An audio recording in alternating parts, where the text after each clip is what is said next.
My definition of reading is a way for other people to understand how, like, someone is trying to get across information or how they feel. Reading is literally just kind of going over words and getting the author's viewpoint of the story. It's kind of like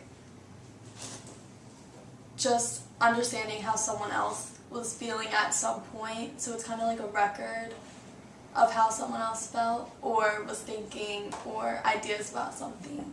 My definition of reading would be understanding the author's viewpoint of what they were feeling and how they portrayed the characters to feel during the story. Sports books and like sports magazines. I like to read like reality kind of stuff, like stuff that's actually going on, like news sort of things. I normally read sports books or just magazines, but other than that, I'm not really into reading. Mostly on my own, I would read teenage dramas, kind of like about love. I don't know why.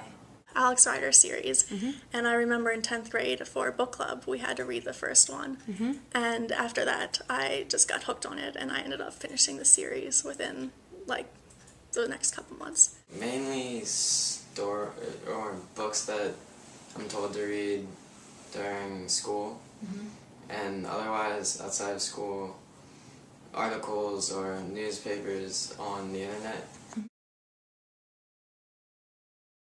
The fact that it's real and not like somebody making it up, it's like actually happening, like affecting people's lives. Probably the ones that are like not boring, pretty much.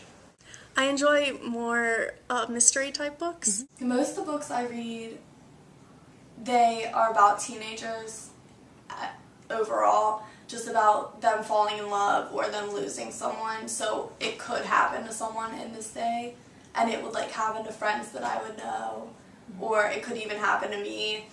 So it's more realistic to me just because they are teenage girls, and it's just a bunch of scenarios that they have gone through.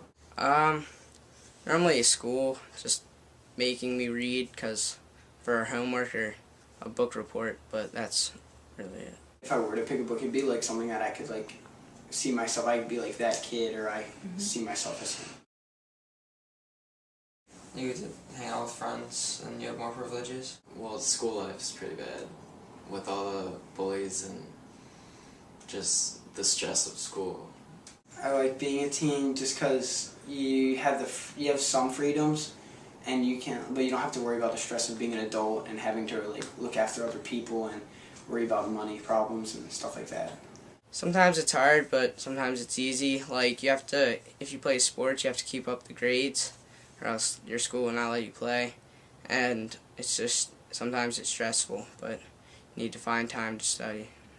It's fun. It's like you don't have as many responsibilities, but you do have some sense of responsibility, so you feel empowered in a way, but you don't have to deal with the stress of being an adult and having to deal with money or children or anything like that. I would consider myself normal as a teenager, and usually the books I'm reading isn't about normal people, about maybe someone with like psychological problems or a kid that has like trying to be free in some sort of situation. It's like a fiction story where it's like Spider-Man, like I'm never gonna get bit by a spider and just have webs going out of my hands. Like, one of them's like about vampires, so that's completely unrealistic, but then you go into the like popular girls at school pushing girls around, like that's realistic. The stories the authors write about are normally about kids that they have something wrong going on in their life, and in my life it seems pretty easy, but with them it's a lot harder. Most of them are either set in the past, where a lot of things have changed since then, or just fiction in all. Well, I guess in The Crucible we read last week, it was like it had happened, but in this day it's so unrealistic that that would ever happen again. So it wasn't as interesting to us because it could never happen in our world.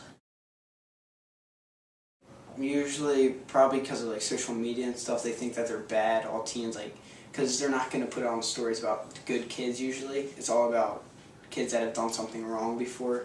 So social media has like kind of made the image look bad. The stereotypical, like in Catcher in the Rye, stereotypical, like defiant, like always getting in fights type of student. All the girls and boys like that stand out in high school are the bad ones, and all the good ones are just like sitting and being quiet. So all the teens that adults see are the ones that are trying to stand out and doing things bad. I'd say most of the time either like rude or obnoxious at like say the mall or Hump Valley, because the teens are always just running around being loud and obnoxious, so the adults don't really look at them at a good way, but then also you could look at them as the kids in school where they're always paying attention, they always get good grades, and they're really focused on school. I think they might view us as, I guess, the stereotypical way of like not wanting to deal with us because, you know, they, you know, oh, they have such attitude, and oh, like they don't want to do this, or they won't listen, or they're just gonna like give you back talk or something. So Teens are just portrayed bad on TV and in movies, when in reality that's just a small portion of the kids.